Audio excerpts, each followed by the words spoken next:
Welcome back to my YouTube channel Bihar career academy. और इस video में हम एसएससी जीडी का जो एग्जाम चल रहा है उसमें जो 5 फरवरी का जो ऑल शिफ्ट का जीके जीएस का एनालिसिस है वो इस वीडियो में हम करेंगे और पूरा निचोड़ करेंगे उसका। तो चलिए बढ़ते हैं अपने फर्स्ट क्वेश्चन मतलब क्वेश्चन की तरफ बढ़ते हैं, देखते हैं कैसे कैसे क्वेश्चन एग्जाम में आए हैं। हमारा क्वेश्चन है टाइम आउट किस खेल से संबंधित है। इसका सही जवाब हो जाएगा टाइम आउट क्रिकेट से संबंधित है। पहली पंचवर्षीय योजना कब लागू की गई थी? तो पहली पंचवर्षीय योजना 1951 में लागू की गई थी। पंचवर्षीय योजना पे डेडिकेटेड वीडियो है तो आप देख सकते हैं इसे। द्रौपदी मुर्मू राष्ट्रपति बनने से पहले कहाँ की राज्यपाल थी? तो वह झारखंड की राज्यपाल थी। अगला प्रश्न पूछा गया है एग्जाम में, कल की शिफ्ट का पूरा क्वेश्चन निचोड़ मिलेगा इसमें। प्रधानमंत्री किसान सम्मान निधि योजना कब शुरू की गई? तो 2019 में शुरू की गई। जितनी भी प्रधानमंत्री द्वारा योजनाएं हैं या केंद्र सरकार द्वारा जितनी भी योजनाएं हैं उस पर सभी पे एक डेडिकेटेड वीडियो मैंने बनाया है, चैनल पर आप जाके उसे देख सकते हैं। आगे क्वेश्चन रहेंगे 2011 जनगणना के अनुसार किस राज्य की साक्षरता दर सर्वाधिक है? तो ये भी क्वेश्चन मैं करा चुका हूँ। सर्वाधिक जो साक्षरता दर है वो केरल की है। अगला क्वेश्चन है चंद्रगुप्त मौर्य की माता का नाम क्या था? तो उनकी माता का नाम मूरा था, याद रखिएगा आप लोग।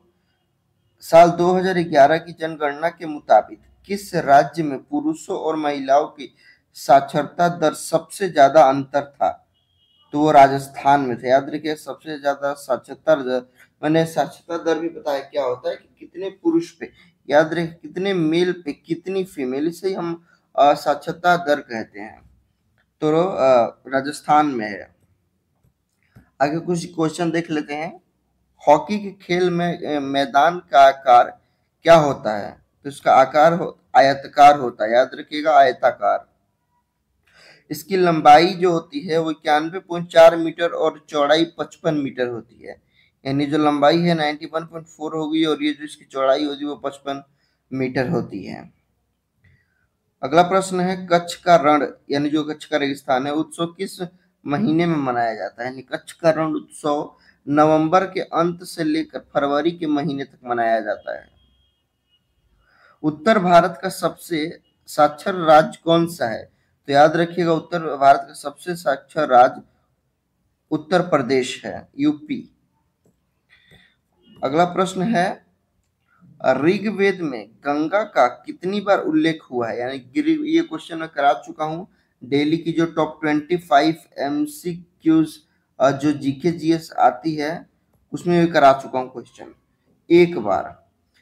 रोजर बिन्नी किस देश के लिखते हैं? रोजर बिन्नी किस देश के लिए खेलते हैं? खेलते हैं, इसका सही जवाब है भारत के लिए खेलते हैं। अगला प्रश्न है योजना आयोग के अध्यक्ष कौन है?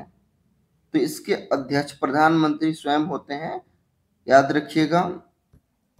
प्रश्न है आगे अनुच्छेद 42 किससे संबंधित है? तो अनुच्छेद 42 अंतरराष्ट्रीय शांति और सुरक्षा से संबंधित है। अगला प्रश्न है दही का उत्सव बताइए। तो जो दही का उत्सव दही का तत्सव जो होता है, तत्सव शब्द वो होता है दधी। अगला प्रश्न है आईसीसी में ब्लाइंड क्रिकेट किस वर्ष में हुआ? तो याद रखिएगा इसका जवाब हो जाएगा नवंबर 2024 में पाकिस्तान में चौथा 120वां जो 120 ब्लाइंड क्रिकेट वर्ल्ड कप आयोजित किया गया। आगे प्रश्न देखेंगे नदी की पर्यायवाची बताइए। नदी का पर्यायवाची होता है सरिता, वहिनी, सैलजा, याद रखिएगा। अगला प्रश्न है शुंग वंश के अंतिम शासक की मृत्यु किस नदी में हुई थी? तो उसकी मृत्यु 73 ईसा में हुई थी। किस सदी में हुई थी? तो 73 ईसा पूर्व हुई थी। जाकिर हुसैन के द्वारा कौन सी पुस्तक लिखी गई है? तो जाकिर हुसैन ए लाइफ का म्यूजिक, याद रखिएगा जाकिर हुसैन ए लाइफ का म्यूजिक। अगला प्रश्न रहेगा इसमें, आगे देख लेते हैं कौन कौन से प्रश्न आए हैं। भीमराव अंबेडकर 1927 में कौन सा आंदोलन किए थे?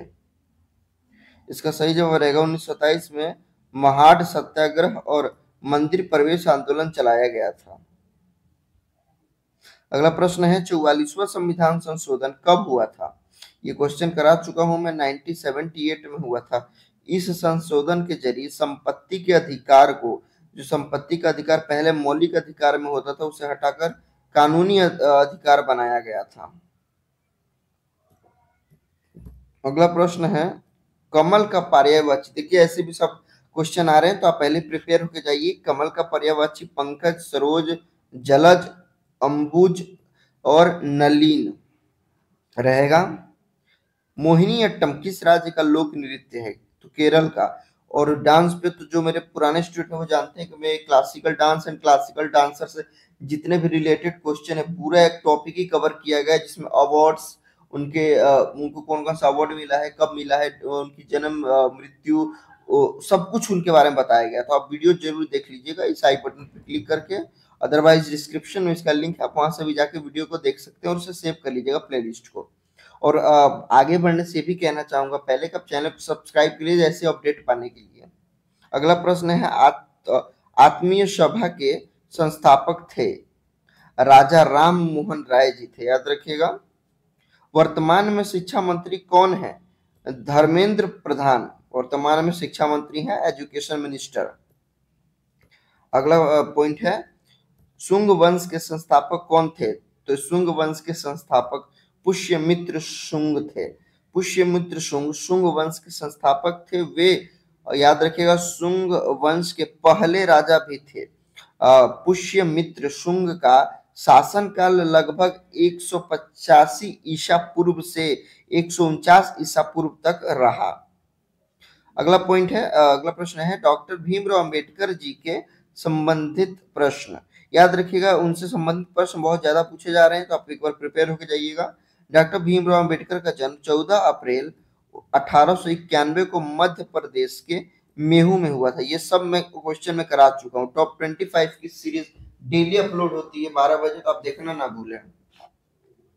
इसके बारे में पॉइंट देखेंगे, इनके बारे में, बाबा साहेब के बारे में। उन्होंने बाबा साहेब अम्बेडकर ने के नाम से भी जाना जाता है, याद रखिएगा उन्हें। वे स्वतंत्र भारत के पहले विधि एवं न्याय मंत्री थे। तो क्वेश्चन पूछ सकता है कि स्वतंत्र भारत के पहले विधि और न्याय मंत्री कौन है? ऑप्शन रहेंगे 4, जिसमें से बाबा साहेब भीमराव अम्बेडकर। याद रखिएगा, ये आप एक बार जरूर पढ़िएगा और अपने फ्रेंड के पास वीडियो शेयर कीजिएगा ताकि उसका भी अगर एग्जाम है तो वो भी प्रिपेयर हो सके। उन्होंने भारत के संविधान का मुख्य निर्माता माना जाता है, याद रखिएगा उन्हें मेन फाउंडर माना जाता है ऑफ कॉन्स्टिट्यूशन। उन्होंने संविधान जनक और संविधान निर्माता कहा जाता है, याद रखिएगा उन्हें संविधान का जनक, father of constitution and foundational भी कहा जाता है, फाउंडेशन। 1990 में उन्हें मरणोपरांत भारत रत्न यानी भारत का सबसे बड़ा पुरस्कार भारत रत्न से सम्मानित किया गया। और 14 अप्रैल को डॉक्टर भीमराव अंबेडकर की जयंती होती है, याद रखिएगा। अगला प्रश्न है किस शास्त्रीय नृत्य में एकल प्रदर्शन शामिल है? तो यह भरतनाट्यम है। मेरे इस पूरे डिटेल में वीडियो बनाया, जरूर देखिएगा, आपको बहुत अच्छा लगेगा वो और मजा आएगा वीडियो में। अगला पॉइंट रहेंगे क्वेश्चन, भरतनाट्यम तमिलनाडु का लोक नृत्य है और यह भारत का एक प्रमुख शास्त्रीय नृत्य यानी जिसको फोक डांस कहते हैं, सॉरी क्लासिकल डांस कहते हैं इसको। इसकी उत्पत्ति दक्षिण भारत के मंदिरों में हुई थी और यह विष्णु मतलब लॉर्ड शिव, भगवान शिव को समर्पित है। याद रखिए भरतनाट्यम भगवान शिव को समर्पित है। अगला क्वेश्चन है हरित क्रांति की शुरुआत किसने की थी? इस पे मैंने फुल डेडिकेटेड एक अलग से वीडियो बनाया, आप देख लीजिएगा। Doctor MS. स्वामीनाथन ने की थी। पॉइंट इसमें हम देखेंगे दुनिया भर के हरित क्रांति के जनक नॉर्मल बोरलॉन्ग को माना जाता है, याद रखिएगा। हरित क्रांति की शुरुआत 1965 में हुई थी। अगला पॉइंट रहेगा, अगला क्वेश्चन,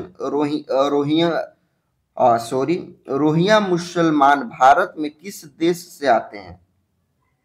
तो रोहिंग्या मुसलमान जो होते हैं वो म्यांमार से आते हैं। कौन सा राज्य नंदी पुरस्कार प्रदान करता है? तो आंध्र प्रदेश याद रखिएगा नंदी पुरस्कार प्रदान करता है। विश्व एथलेटिक्स चैंपियनशिप में स्वर्ण पदक यानी गोल्ड मेडल जीतने वाले पहले भारतीय कौन है? नीरज चोपड़ा। नीरज चोपड़ा का संबंध जेवलिन थ्रो से है, यानी कि भाला फेंक। अगला क्वेश्चन है, भारतीय संविधान सभा की पहली बैठक कब हुई थी? तो 9 दिसंबर 1946 को पहली संविधान सभा की बैठक हुई थी। इसमें पॉइंट्स देखेंगे, भारतीय संविधान सभा भारत के संविधान को बनाने के लिए बनाया गया था और इसकी स्थापना साल 1946 में हुई थी। संविधान सभा ने 26 नवंबर 1949 को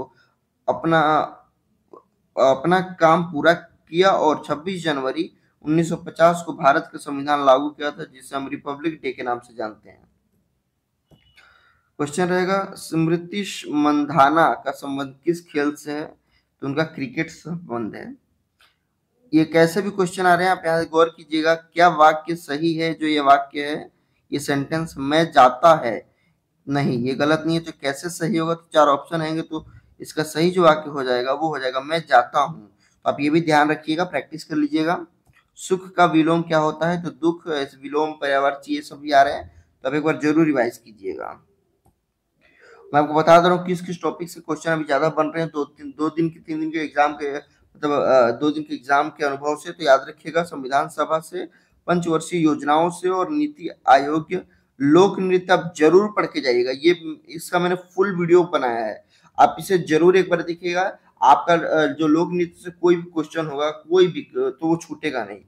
राज्यपाल की नियुक्तियां, अनुच्छेद जो होते हैं, आर्टिकल्स, और मौलिक कर्तव्य, fundamental rights and Mahatma Gandhi ji के बारे में पढ़ लीजिएगा। और 2024 की कैबिनेट के बारे में जो चीजें वो थोड़ा मोड़ा पढ़ लीजिएगा। आई होप कि जिनका एग्जाम गया है वो अच्छा गया हो, और जिनका होने वाला है उनकी तैयारी अच्छी चल रही होगी। तो आप चैनल को सब्सक्राइब कर लीजिए अपडेट पाने के लिए। मिलेंगे हम नेक्स्ट वीडियो में। Thank you so much.